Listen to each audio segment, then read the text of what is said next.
What's up? What's up, everybody? Welcome back to another episode of the Urban Platform Speaks. Make sure to like and subscribe to the channel as you come in and check out the content. With that being said, man, I want to speak on a recent podcast that I watched. Maverick Carter was he gave an interview. I'm not sure what this guy name was that gave the interview, right? But a lot of Maverick Carter got into talking about like his upbringing and how he was from at a very young age. He was always surrounded by like gambling and stuff like that, right? Now, I think that in my opinion, that just makes Maverick Carter, of all the people that is in LeBron James' circle, that makes him the weakest link.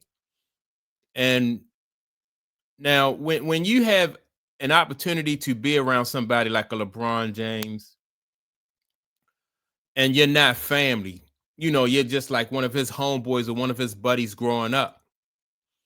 People don't treat that relationship the same way they do like family. Like if you're in a family or something and you go out and you do something, you can get, uh you'll get like your family, like your father. Say for instance, your father will be like, look, man, if you do any moves that you make outside of this household, you got to keep in mind that you're making the family look a certain way. So if you get out and you get into some trouble, that reflects on the family.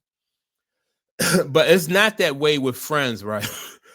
It's not that way with friends. Like friends will get into something, and because they have a buddy who has some influence or some power, they will expect that influence or that power can get you out of certain situations, and they don't feel like I said, like if this was family, you'd be like, look, I can't get into this because this is going to reflect bad on my family, or somebody in my family is going to pull my coattail and tell me that that this is not right.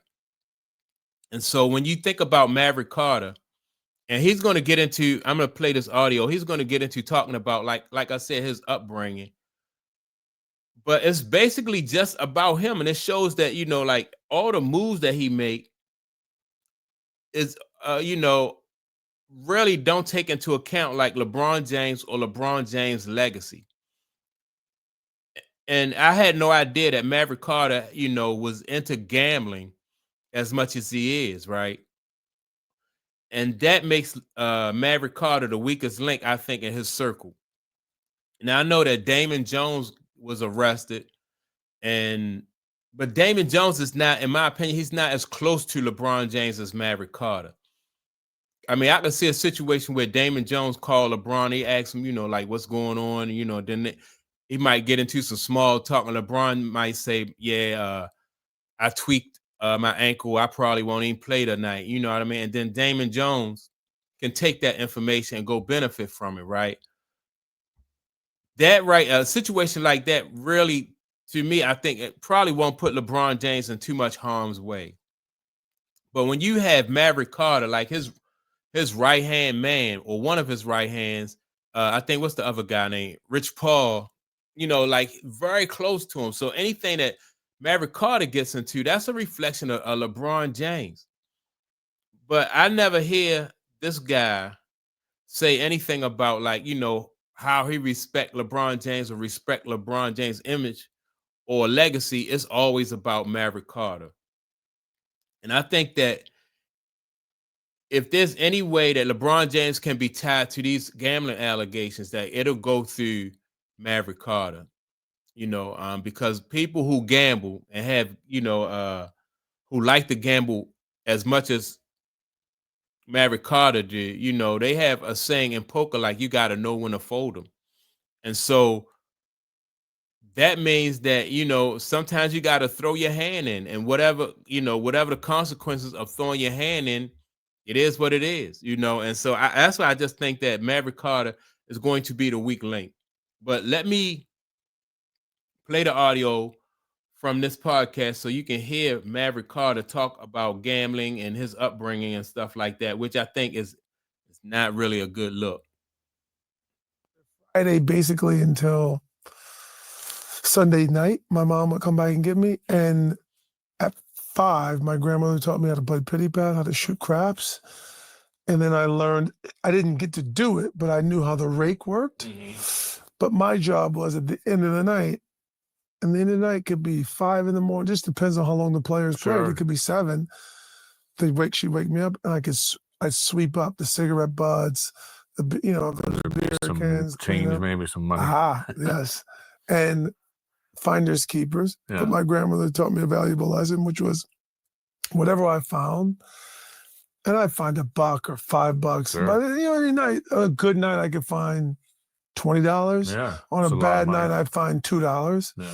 And the rule of my grandmother was, whatever I found was mine, except for the next day in the lottery, I put a number in for her. That was the only. She Right. taught me a valuable lesson, which is I'm cleaning, but it's her house. So really, what's on the floor is hers. She gets her big no matter She what. gets her big no matter what.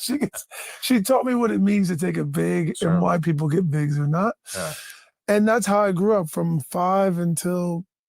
And sorry, Lore, and you can tell me I want the truth here, is that she named you Maverick. She named me. She loved the show. Who is the tall, dark stranger there? Maverick is the name. Riding the trail to who knows where.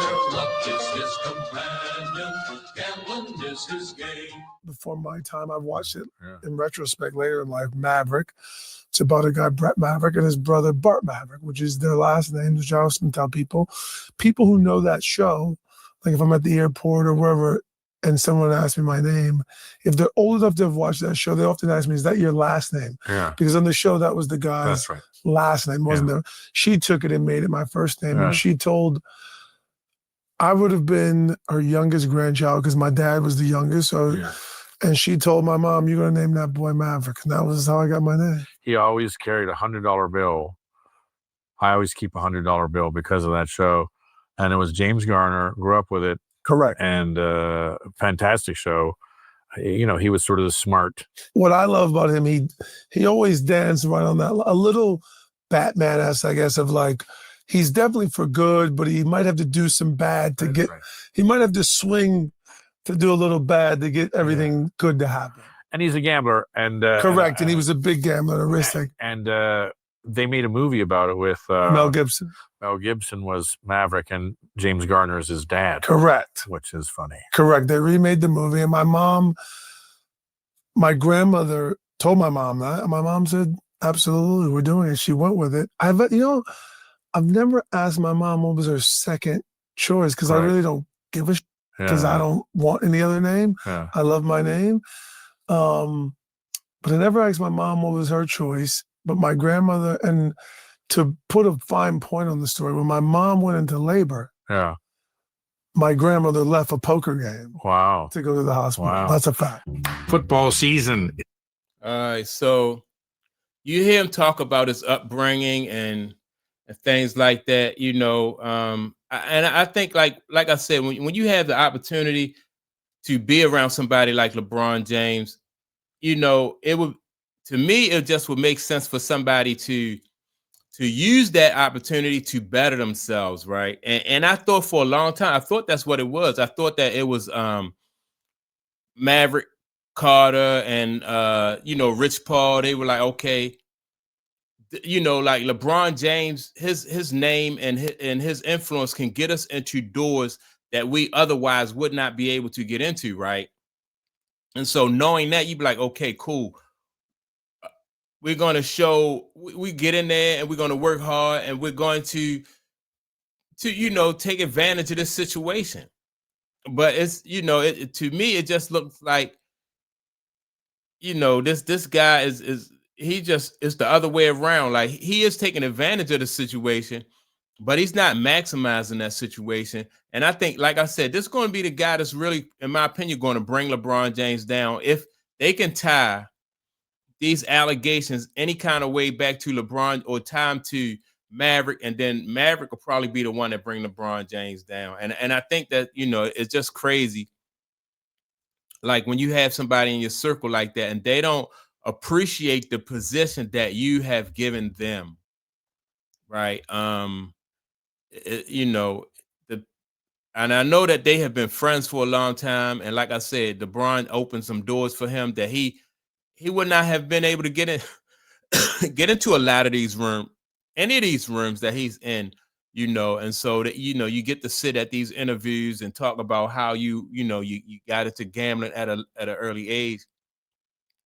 But that lifestyle would not been able to put him in these circles. It was LeBron, like the genius of LeBron James and his basketball, what he can do on the court, that put him in these positions. And so you gotta respect that. It's like I said, it's like being born into a family, like that last name.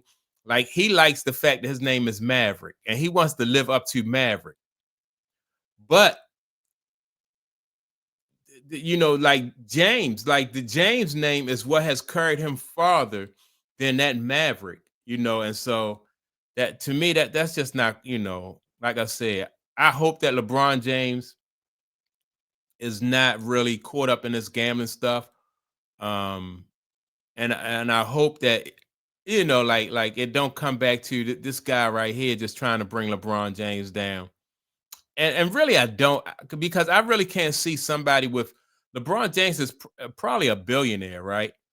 And so if you are a billionaire, I can't see you trying to win $30,000 or $40,000 on on a bet, especially when that it's just illegal. It's something that you shouldn't be doing.